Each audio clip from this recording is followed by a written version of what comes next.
Aujourd'hui sur Boursorama, on voulait vous parler de ce placement en or qui gagne 10% depuis 6 mois. Je suis fier de ma vanne. Bonjour Ouais, Frédéric. bien, hein. Elle est bien, hein? Bonjour David. C'est pas une vanne en toc. Quasiment 10% sur 6 mois. Exactement. L'or qui gagne, donc gagne. C'est pas mal ça, 10% sur 6 mois. Parce que, Oui, parce que sur 5 ans, 0 Oui, sur 5 5 ans. ans, Même non, non. mais J'ai le chiffre. Ouais, que dalle, quoi, en gros. Oui. Alors, on est à 1300, $ l'once. Il y a 6 mois, on était à peu près à 1160 $ l'once. Ça fait quasiment 10%, ça fait 9,75 sur 6 mois. Faut rappeler qu'en 2011, on était à 1900 $ l'once d'or. Alors, 2011, c'est une année un petit peu particulière. On retrouve des éléments. Qu'est-ce qui explique quand même ce regain sur l'or ? C'est classique, c'est une valeur refuge. Il y a les incertitudes géopolitiques, les marchés obligataires, on ne sait pas trop à quelle sauce on va être mangé, même si en ce moment la Fed est en train d'incurver son discours. Mais son braquet dépôt. Ouais, quand même. Mais il y a quand même encore beaucoup d'incertitudes sur les marchés obligataires. Les marchés actions, c'est compliqué. Donc tout ça, ça profite à l'or. Et puis, autre facteur qui pousse l'or, les banques centrales qui sont acheteuses. Alors ça, c'est un gros facteur. C'est nouveau, oui. Pas le sujet du tout, les banques centrales sont acheteuses d'or. Ah, elles ont des stocks d'or. Elles sont acheteuses parce que... Elles n'étaient pas vendeuses pendant longtemps. Elles ont été vendeuses, mais en ce moment, elles sont acheteuses. Et pourquoi ? Parce qu'il y a une inquiétude qui touche toutes les institutions. Autre facteur qui renchérit l'or, le fléchissement du dollar. Ça joue aussi dans une proportion moindre, mais ça joue. Et puis, il y a des gros acheteurs que sont les ETP. Les ETP, c'est comme les ETP et les ETF, ce sont des fonds cotés en bourse qui investissent dans l'or physique. Donc, tous ces facteurs font qu'on a un cours d'or qui a pris quasiment 10% sur 6 mois. Et de façon générale, les métaux précieux sont à la hausse. Il y a le palladium qui est à plus de 1400 $ l'once. Vous vous souvenez, fin décembre, on avait fait un bilan sur l'année 2018 et parmi ce qui s'était bien comporté... Le palladium. On avait un ETP sur le palladium qui avait dû prendre 50%. L'argent est bien orienté, le platine est un peu en retrait, mais globalement, les métaux précieux en ce moment sont travaillés et sont recherchés. Il y a une bonne tendance sur l'or. Pour celles et ceux qui voudraient en profiter, qu'est-ce qu'on fait comme stratégie? On fait quoi? On achète des petits louis d'or, on les met sous sa paillasse. On achète des petits louis d'or, des petits lingots. Des Napoléons. On peut prendre de l'or physique, avec le charme d'avoir le matériau, l'objet sous la main. Après, il faut quand même trouver à le mettre quelque part. Sous son matelas, c'est un peu dangereux. Plutôt que d'acheter de l'or physique, on peut acheter un ETP, on vient de l'évoquer. C'est un véhicule qui va lui-même investir dans de l'or physique, mais vous n'avez pas cette contrainte d'avoir l'or physique. Et ce fonds va vraiment acheter de l'or physique, oui. Il va conserver quoi dans des coffres? Vous avez un Lyxor GBS et Gold Bullion. Le Gold Bullion, c'est un des indices au niveau de l'or. Ça a fait près de... C'est du papier tout ça, il n'y a pas d'or physique. Non, vous achetez un papier, vous n'achetez même pas un papier, vous avez acheté une lynx qui apparaît sur votre ordinateur. On achète un petit papier. Mais l'enveloppe elle-même va détenir de l'or. Ah, c'est ça. Parce que détenir de l'or physiquement, c'est sympathique dans l'idée, la réalité est plus complexe. Et ça, ce Lyxor GBS fait 7,50% sur un an. À côté de ça, vous avez d'autres options, ce sont les fonds orifères. Alors ces fonds orifères, c'est une approche différentes, ils ne vont pas investir dans de l'or physique, ils vont investir dans des valeurs cotées orifères. Ce sont en fait mines d'or. Ouais, ce sont des valeurs minières. Souvent, il n'y a pas que des mines d'or, il peut y avoir des mines d'argent, d'autres métaux. Souvent, l'or prédomine. Et là, ces fonds métaux précieux, sur un an, ils font 5,60% sur un an. Ils font moins bien que l'or. Ils font moins bien que l'or, mais ils ont fait 16% sur les 3 derniers mois. Donc il y a une corrélation, j'imagine, entre ces valeurs minières orifères et l'or physique. Il y a deux phénomènes qui expliquent cette appréciation de 16% sur les 3 derniers mois. Alors, on rappelle, les 3 derniers mois, c'est pas parce que ça fait 16% qu'on peut transposer sur un. Deux facteurs qui expliquent cette valorisation de ces fonds orifères. Le sous-jacent, le métal précieux qui lui-même s'est beaucoup apprécié, et puis ces fonds orifères investissent dans des valeurs minières, des compagnies minières, et il y a beaucoup d'opérations en ce moment. Des rapprochements. Des rapprochements, des rachats, des OPA plus ou moins hostiles. La grosse opération en ce moment, c'est Barrick Gold sur Randgold, mais vous avez aussi New Mining qui s'intéresse à Goldcorp. Donc ça bouge énormément, et ce qui explique que ces fonds orifères sont porté parce par qu'il y a la de cote. l'OPA, parce qu'il y a de l'OPA. Parce qu'il y a de l'OPA, des rapprochements, des surenchères. Pourquoi est-ce qu'on n'investirait pas en direct sur ces valeurs-là? Pourquoi ne pas aller en direct? C'est toujours... C'est coté, c'est accessible en bourse. Absolument, c'est toujours la tentation quand on est investisseur, quand on est particulier, de se dire j'y vais à main tenue. Alors oui, c'est coté en bourse, souvent ce sont des valeurs étrangères. Vous allez avoir quelques valeurs américaines, mais beaucoup de valeurs canadiennes. Donc risque de change.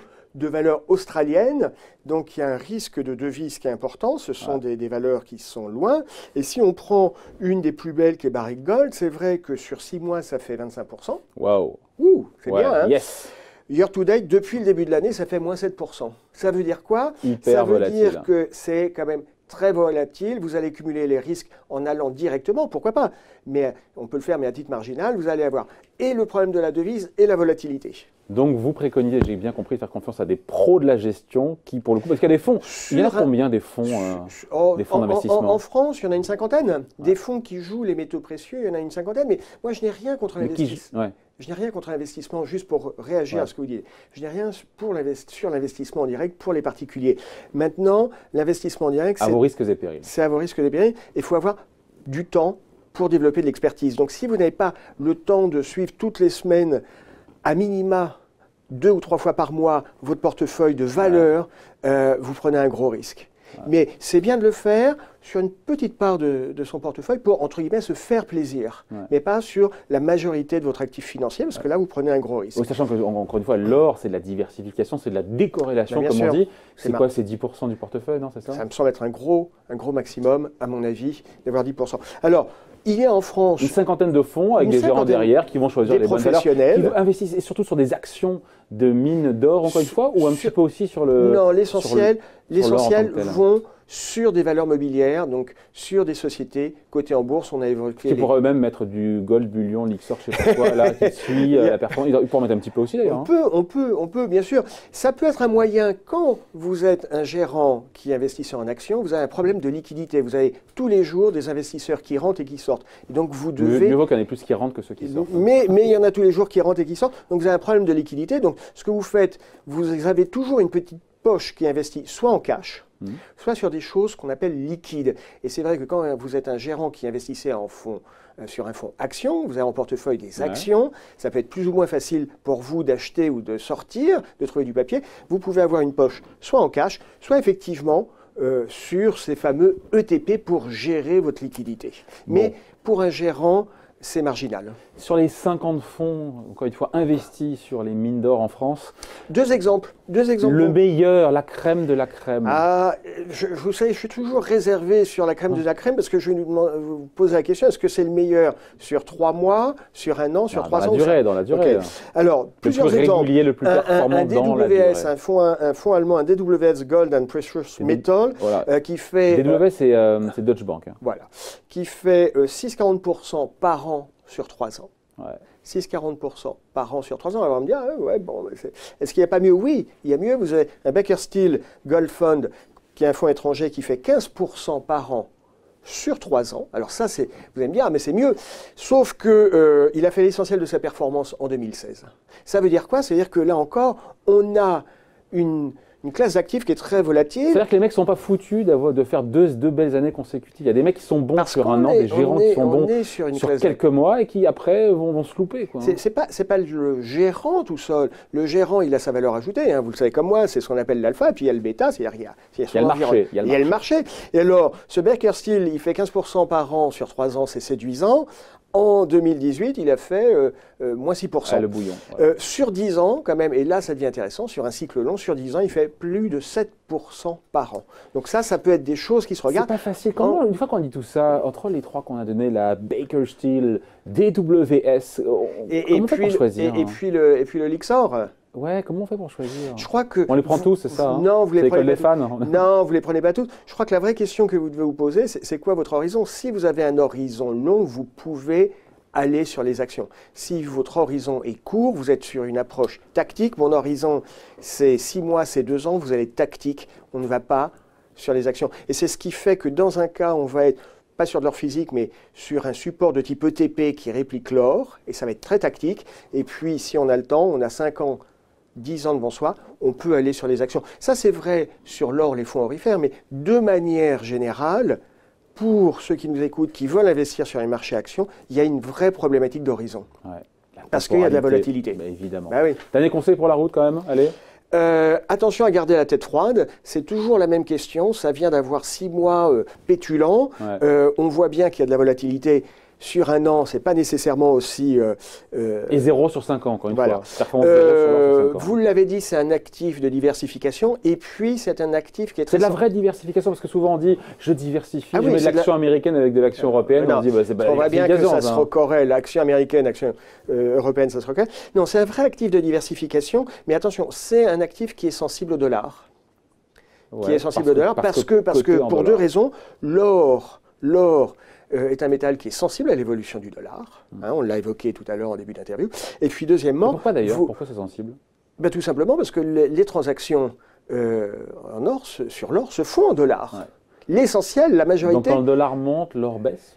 Quand le dollar baisse, le prix de l'or monte, puisqu'il faut plus...